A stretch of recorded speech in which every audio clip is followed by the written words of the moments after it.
വാസുദേവ, ഒന്ന് പറഞ്ഞു തരാമോ? എങ്ങനെയാണ് യഥാർത്ഥ ഭക്തി ഉണ്ടാകുന്നത്? അതിനെന്തെല്ലാം ചെയ്യണം?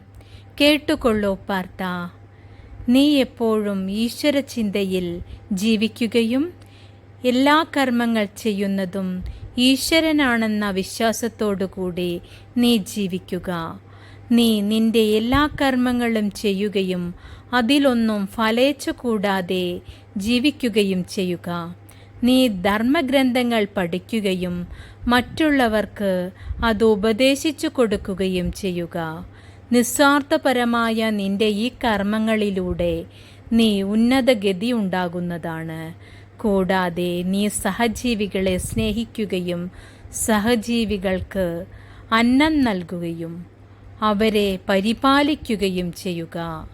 ഇതിലൊന്നും ഞാനാണ് ചെയ്യുന്നത് എന്ന ബോധമില്ലാതെ നീ ദൈവമാണ് എല്ലാം ചെയ്യുന്നത് എന്ന വിശ്വാസത്തോടുകൂടി നീ ജീവിക്കുക. അങ്ങനെ നീ ജീവിക്കുകയാണെങ്കിൽ നിനക്ക് യഥാർത്ഥ ഭക്തനായിത്തീരുവാൻ കഴിയുന്നതാണ്. ഭക്തിയിലൂടെ നിനക്ക് മുക്തിയും ലഭിക്കുന്നതാണ്. അതുകൊണ്ട് തന്നെ നീ എപ്പോഴും ഈശ്വര ചിന്തയിൽ ജീവിക്കുക. അതിലൂടെ മാത്രമേ നിനക്ക് വിജയങ്ങൾ ഉണ്ടാകുകയുള്ളൂ. അതിനായി ശ്രമിക്കൂ പാർത്ഥ. സർവ്വതിലും നിനക്ക് വിജയങ്ങൾ ഉണ്ടാകുന്നതാണ്.